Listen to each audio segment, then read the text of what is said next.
द्रौपदी मुर्मू को देश का नया राष्ट्रपति चुन लिया गया है। द्रौपदी मुर्मू के राष्ट्रपति बनने पर हर कोई उनके बारे में बहुत कुछ जानने के लिए उत्सुक है। इस रिपोर्ट में हम आपको द्रौपदी मुर्मू की संपत्ति के साथ साथ उनके दिलचस्प राजनीतिक सफर के बारे में बताने जा रहे हैं। एनडीए की उम्मीदवार द्रौपदी मुर्मू ने विपक्ष के उम्मीदवार यशवंत सिन्हा को हराकर राष्ट्रपति चुनाव जीत लिया है। द्रौपदी मुर्मू का सियासी सफर काफी दिलचस्प रहा, जो कि हम आपको आगे इस वीडियो में बताने जा रहे हैं।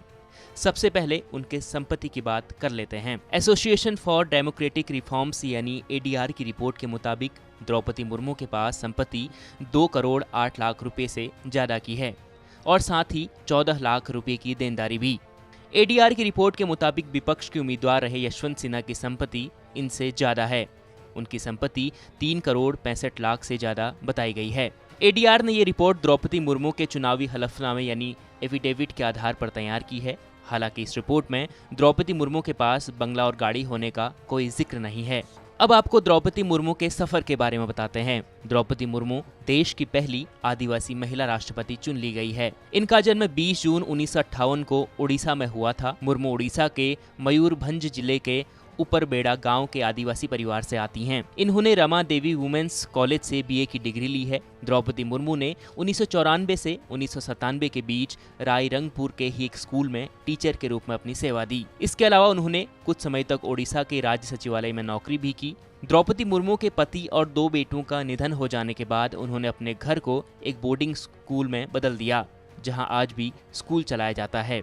इनके सियासी सफर की बात करें तो इनकी राजनीतिक यात्रा मुख्य रूप से 1997 से शुरू हुई थी, जब ये ओडिशा के रायरंगपुर से पार्षद चुनी गई। इसके ठीक 3 साल बाद यानी साल 2000 में मुर्मू रायरंगपुर सीट से विधायक चुनी गई। 2000 और 2004 के बीच मुर्मू ने नवीन पटनायक की अगुवाई वाली बीजेपी सरकार में मंत्री पद भी संभाला। इसके अलावा द्रौपदी मुर्मू को साल 2015 में झारखंड का राज्यपाल बनाया गया।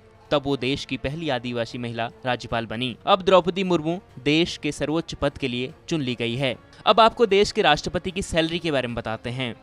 2018 तक राष्ट्रपति को हर महीने 1.5 लाख रुपए सैलरी मिलती थी, लेकिन 2018 में सैलरी को बढ़ाकर 5 लाख रुपए कर दिया गया।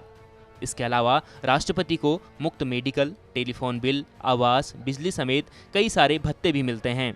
राष्ट्रपति को आने जाने के लिए एक स्पेशल गाड़ी भी मिलती है। राष्ट्रपति के पास स्पेशल गार्ड होते हैं, जिन्हें प्रेसिडेंशियल बॉडीगार्ड कहा जाता है। इनकी संख्या 86 होती है। जब राष्ट्रपति रिटायर हो जाते हैं तो उन्हें सैलरी का आधा यानी 2.5 लाख रुपए पेंशन मिलती है। इसके साथ ही एक बंगला, 2 मोबाइल फोन और लाइफ टाइम फ्री इलाज की सुविधा मिलती है।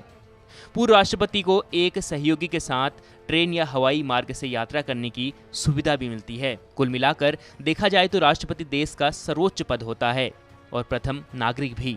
अब द्रौपदी मुर्मू नई राष्ट्रपति के रूप में इस सर्वोच्च पद पर आसीन होने जा रही हैं। न्यूज़ तक ब्यूरो।